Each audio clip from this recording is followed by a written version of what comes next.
Sumainyo ang Panginoon. Tumindig ka, tumayo sa iyong lakad. Pinagaling ka dahil sa iyong pananalig. Ito ang sinabi ni Jesus sa pinagaling niya at nagpasalamat sa Kanya. Kaya sa bahagi na ito ng aming pagkilay ay 28 linggo ng karaniwang panahon, may dalawang bagay na nais natin bigyan ng pagkilay. Una, yung pagpapagaling. Pagpapagaling na ipinakita ng Diyos sa pamamagitan ni Propeta Eliseo sa pagpapagaling niya kay Naaman na taga Syria. So, nasaan ang Syria? Karahating bayan bansa ng Israel. So, nagpunta pa siya sa Israel para humingi ng tulong kay Eliseo para siya ay mapagaling sa kanyang keto. Sa Ebanghelyo naman ay nakasalubong nila si Jesus sa kanilang paglalakbay sa hangganan ng Galilea at ng Samaria. So yung sabihin ito ay sa gitna ng dalawang probinsya, sa hangganan ng probinsya ng Samaria at ng probinsya ng Galilea. Ay nang nakita nila sa Jesus, sila ay humingi ng tulong. So bahagi yung cancer, para din may alintulad natin sa keto. Kasi katulad ng cancer noong unang panahon ay walang kagalingan. Keto, nagkaroon lamang ng gamot ng keto noong after World War II, around 1946 to 1950. Gawa ng pagmanufacture ng tinatawag natin penicillin.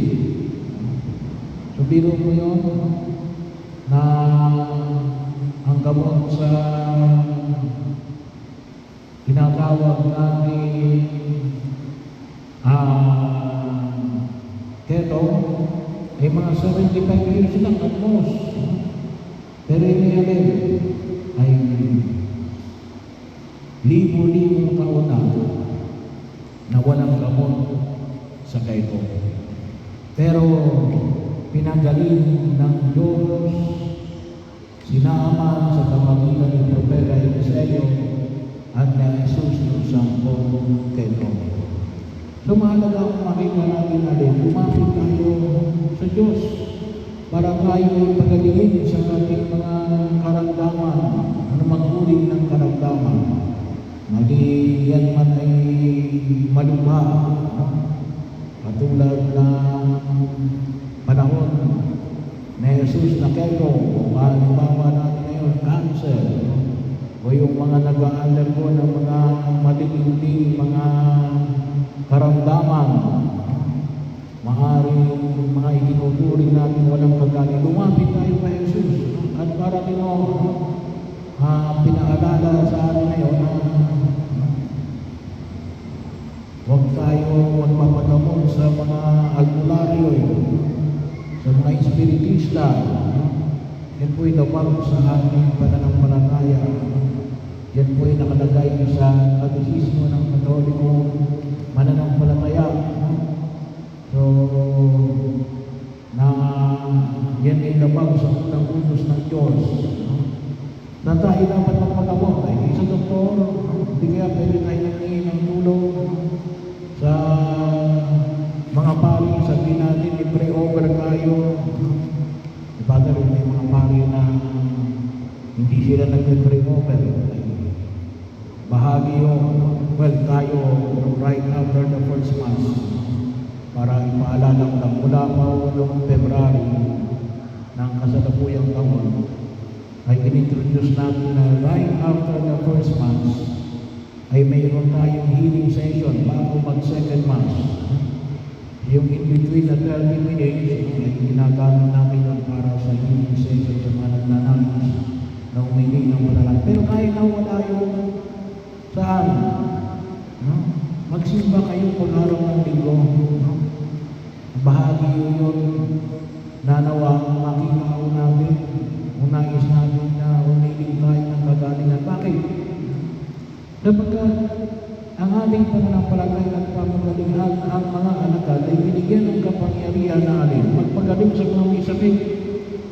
Kaya nga bago tayo tumanggap ng komunyon, sinasabi ng pari na alin, kung naalala ko ninyo at mamaya makikita niya, sinasabi ng pari, ito ang aking katawan.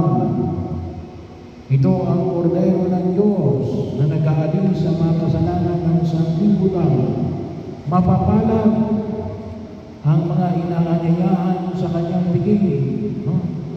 Maliwanag na sinasabi, ano ang sagot natin? Panginoon, hindi ko ako karapat-dapat na magpatuloy sa iyo. No?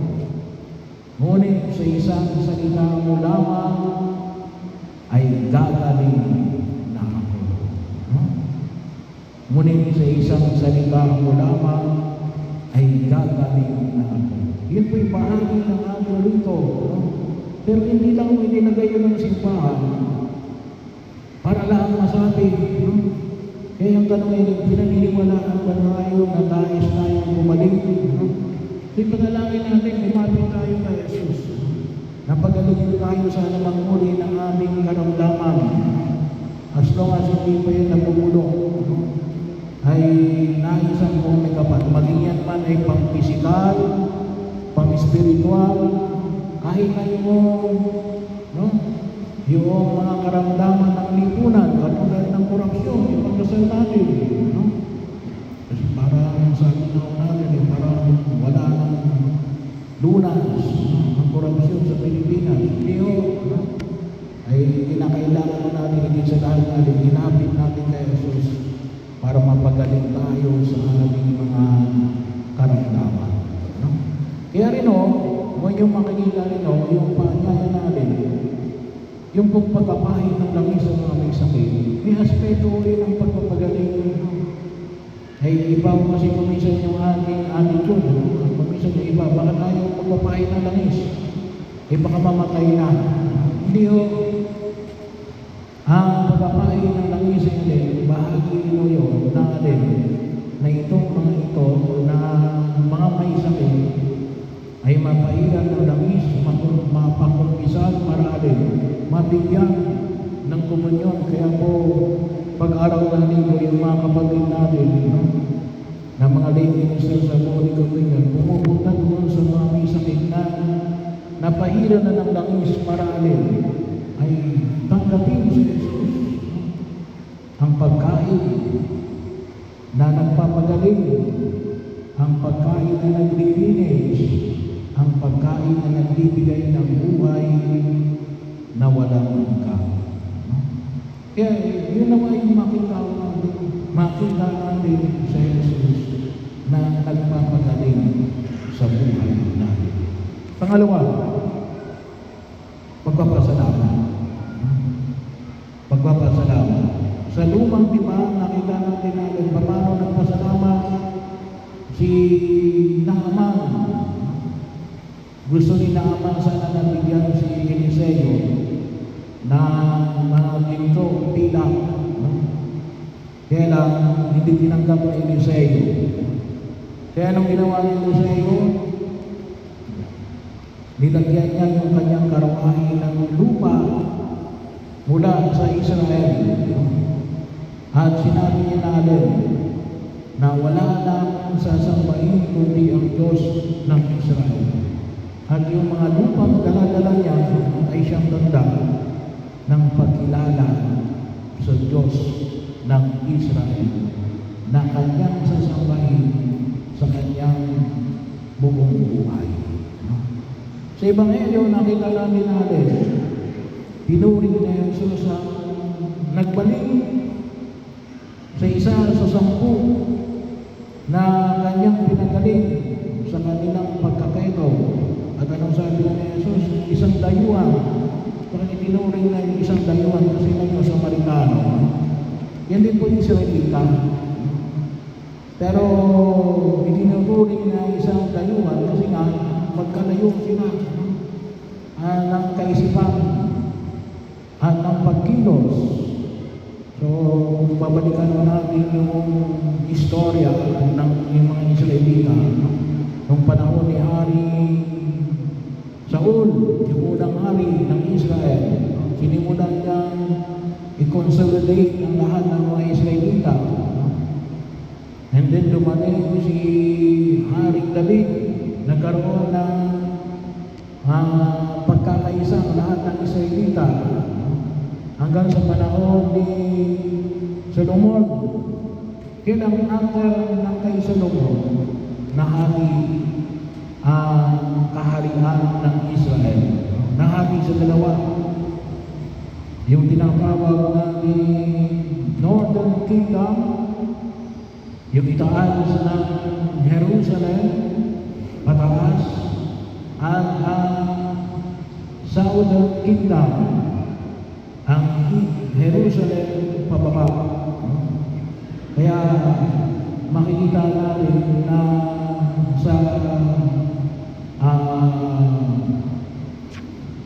mga pagbasa, kapag kayo nagbabasa ng mga iba, nakita niyo yung kaharian ng Juda, no?